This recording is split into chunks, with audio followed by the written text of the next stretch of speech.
Hello students, मेरा नाम है लोकेश और आज हम पढ़ने वाले हैं बीए एजुकेशन थर्ड ईयर का काफ़ी इम्पोर्टेंट टॉपिक जो है हमारी वित्तीय सहायता के ऊपर है कि जो केंद्र सरकार और राज्य सरकार से जो हमें वित्तीय सहायता मिलती है शिक्षा के लिए वित्त के विभिन्न स्रोत और केंद्र राज्य स्थानीय प्रशासन यानी किस प्रकार हमें वित्तीय सहायता मिलती है शिक्षा के लिए।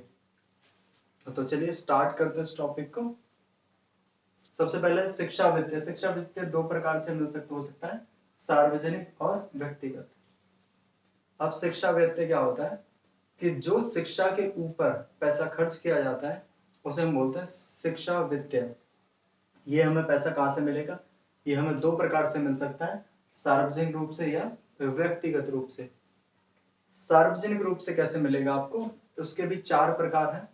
सबसे पहला सामान्य निधि और शासन निधि, सेकंड है स्थानीय निकाय की निधि, और तीसरा है शिक्षा उपकार, और चौथा है सहायता या अनुदान। ये चार प्रकार से आपको जो है शिक्षा वित्त मिल सकता है। नेक्स्ट पॉइंट है हमारा कि सामान्य निधियां और शासन निधियां। सामान्य निधि और शासन निधियों में क्या होता है कि जो केंद्र सरकार, राज्य सरकार, एनसीईआरटी और यूजीसी, इनके द्वारा जो पैसा स्कूलों को चलाने में, कॉलेजों को चलाने में जो पैसा खर्च होता है उसको हम कहते हैं कि सामान्य निधि। अब निधि का मतलब क्या है? निधि का मतलब होता है फंड, और एक शब्द और आता है अनुदान। अनुदान का मतलब होता है सहायता। नेक्स्ट पॉइंट हमारा स्थानीय संस्था और निधि। स्थानीय संस्था के अंदर भी हमें जो है फंड मिल सकता है, तो उसमें होती है नगर पालिका, नगर परिषद। अगर कोई शहर में है तो वो नगर पालिका, नगर परिषद को जानता होगा। नगर पालिका वो होती है जिसमें जनसंख्या लगभग 10 लाख से ऊपर की होती है, उस वो नगर पालिका बोलती है, और जो उससे छोटे वो नगर परिषद। अगर ग्रामीण स्तर पर बात करी जाए तो ग्रामीण स्तर में होता है जिला परिषद, तहसील या तालुका या जनपद, ऐसा हम कह सकते हैं। और एंड में आ जाता है ग्राम पंचायत। तो ये स्ट्रक्चर है, इसको आपको समझना बहुत ही जरूरी है। जब आप आंसर राइटिंग करोगे तो आपको पता होगा कि जो शिक्षा का व्यय है उसमें किस प्रकार सहायता मिलती है, सार्वजनिक, व्यक्तिगत। सार्वजनिक चार प्रकार के होते हैं और उन चारों के हमें बारे में लिखना है। स्थानीय संस्थाएं निधि जो होती है उसके अंदर जो महत्वपूर्ण अंग है वो है नगर पालिका और जिला परिषद। नगर पालिका का मुख्य काम क्या होता है? शिक्षा के क्षेत्र में, सफाई के क्षेत्र में और संचार व्यवस्था के क्षेत्र में कार्य करना। और जो हमारा संपत्ति पर जो कर लगता है यानी कि हाउस टैक्स होता है उसको वसूल करना, और उससे क्या होता है ये जो शिक्षा के जो कार्य हैं उनमें मदद करते हैं। नेक्स्ट पॉइंट है हमारा जिला परिषद। जिला परिषद थोड़ा सा अपर पार्ट है, और अगर हम इसको ठीक से पढ़ें तो एक होता है पंचायती राज। पंचायती राज के अंदर आता है ग्राम पंचायत, पंचायत समिति और जिला परिषद। वो तो क्या, पैसा जो आता है ना वो ऊपर गवर्नमेंट से लेकर नीचे तक आता है। जैसे एग्जाम्पल के लिए मैं बात करूं तो यहाँ पर केंद्र सरकार है, केंद्र सरकार के पास से आएगा राज्य सरकार के पास। अब राज्य सरकार क्या करेगी? जिले के हिसाब से जो है डिस्ट्रीब्यूट कर देगी, और जिले के हिसाब से फिर ये नगर पालिका, नगर परिषद, और इस प्रकार से जो पैसा जो धीमे धीमे जो स्कूलों में बटेगा और जो शिक्षण संस्थान है उनमें जाएगा। तो ये था पॉइंट मेन, और ये सारे पॉइंट आपको लिखने, एक पंचायत राज, ग्राम पंचायत, पंचायत समिति और जिला परिषद। अब नेक्स्ट पॉइंट है हमारा तीसरा जो है शिक्षा उपकर। शिक्षा उपकर क्या होता है? शिक्षा उपकर है प्रशासकीय स्तर। एक प्रशासन का स्तर होता है जिस पर काम होता है। तो जो प्रशासन है मैंने आपको तीन बताए, केंद्र सरकार, प्रांतीय और स्थानीय। केंद्र सरकार, जैसे आज के टाइम में बात करें तो आज के टाइम में जो है मोदी गवर्नमेंट है तो वो केंद्र सरकार हो गई। प्रांतीय सरकार, अगर आप दिल्ली में तो जो केजरीवाल की सरकार तो ये प्रांतीय सरकार हो गई।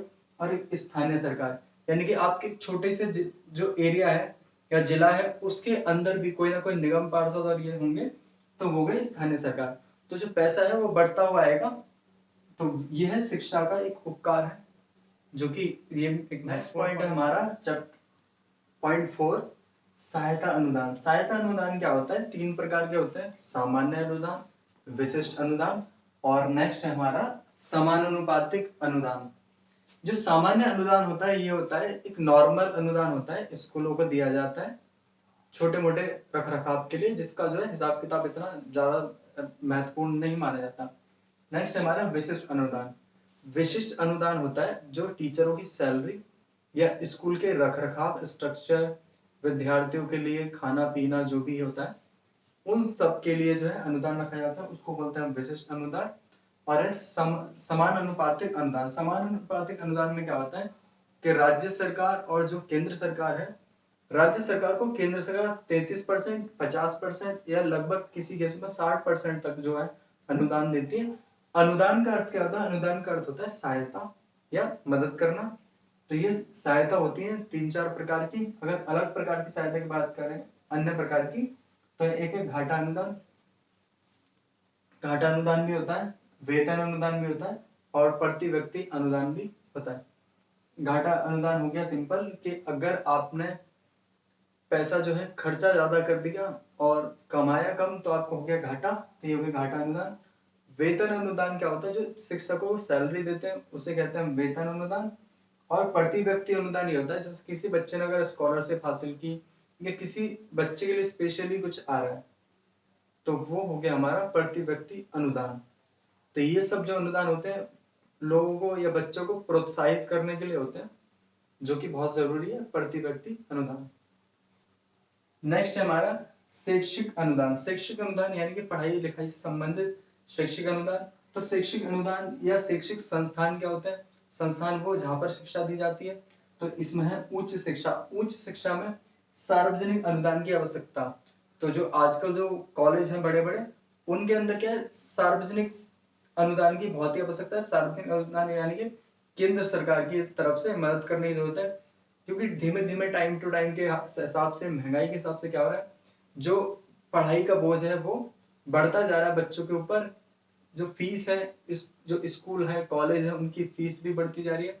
तो उच्च शिक्षा में खास करके जो है गवर्नमेंट को छूट देनी चाहिए और ज्यादा से ज्यादा पैसा लगाना चाहिए, तो ताकि जो है बच्चे रिसर्च में आगे बढ़े। नेक्स्ट हमारा शुल्क।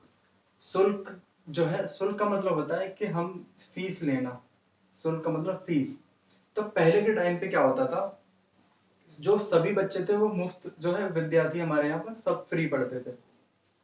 लेकिन हुआ क्या, धीमे धीमे जो है मंथली जो है फीस लगाना शुरू कर दी, यानी कि शुल्क लगाना शुरू कर दिया। उसका कारण ये था कि जो बच्चे थे वो पढ़ने में इंटरेस्टेड नहीं थे। ऐसा उनको लगता था गवर्नमेंट को, सरकार को, कि जो बच्चे हैं वो पढ़ने में इंटरेस्ट नहीं है, तो यहाँ पर मंथली जो है फीस लगा दी। उसके बाद क्या हुआ, बच्चों के अंदर एक अजीब सा उत्साह आया कि जब वो पैसे दे रहे हैं तो यानी कि उन्होंने डिसिप्लिन दिखाया और टाइम टू टाइम आना पढ़ना सब चीजें उन्होंने स्टार्ट की। तो शुल्क की जो व्यवस्था की गई, वैसे हमारे जो संविधान में बच्चों को पढ़ाने के लिए काफी सारे संशोधन भी किए गए, ताकि जो हमारे जो एजुकेशन सिस्टम का सुधार हो सके। जब हमारा देश आजाद हुआ 1947 में, तो लगभग 6 से 7% लोग ही पढ़े लिखे थे और बाकी सारे अनपढ़ थे। तो इतनी सारी जो अनपढ़ लोग हैं, इनको लेकर जो है देश का विकास करना काफी चैलेंज का काम था। तो धीमे धीमे क्या हुआ, शिक्षा के जो क्षेत्र में बहुत सारे जो है बदलाव आए और काफी सारे काम किए गए, काफी सारे आयोग भी बनाए गए और जो है फ्री शिक्षा के लिए 6 से 14 साल तक के बच्चों के लिए हमने निःशुल्क व्यवस्था भी की। और नेक्स्ट हमारा व्यय के पक्ष, यानी कि जो हमारा खर्चा है वो कैसे होता है। आप अगर कंफ्यूज हो रहे हैं ये टॉपिक किस चीज पे चल रहा है, तो मैं आपको बता दूं ये टॉपिक चल रहा है कि किस प्रकार जो जो शिक्षण संस्थान है उनको पैसा कहाँ से मिलता है और उनका खर्चा कैसे होता है। जो शिक्षण संस्थान है उनको केंद्रीय सरकार से, राज्य सरकार से और स्थानीय जो तरीके हैं 3-4 तरीकों से पैसा मिलता है। और जो खर्चा इनका होगा वो होगा एक चालू चालू खर्चा। क्या होता है कि जैसे आपके टीचर हैं, आपको टीचर को मंथली सैलरी देना, तो ये चालू खर्चा है। फिर पूंजीगत व्यय, जो आपको फर्नीचर लगाना है या कुछ भी सामान लेकर आना है, अदर खर्चे हैं, कोई बिल्डिंग का रखरखाव करना है, तो एक के खर्चा हो गया जो दिखाई नहीं देता। और एक है ऋण प्रभाव, कभी कभी और भी काम होते हैं। तो ये जो है इन सब कामों के लिए जो पैसे लेने पड़ते हैं सरकार को, सरकार जीडीपी का काफी जो परसेंट है इस साल काफी खर्चा किया है, एजुकेशन पॉलिसी में बनाई है। तो इस प्रकार जो है केंद्र सरकार, राज्य सरकार, स्थानीय सरकार और कुछ लोग व्यक्तिगत रूप से जो है पढ़ाई के लिए मदद करते हैं। तो स्टूडेंट्स, अगर ये आपको वीडियो पसंद आई तो वीडियो को ज़्यादा से शेयर करें, लाइक करें और चैनल को सब्सक्राइब करें। And thanks for watching this video.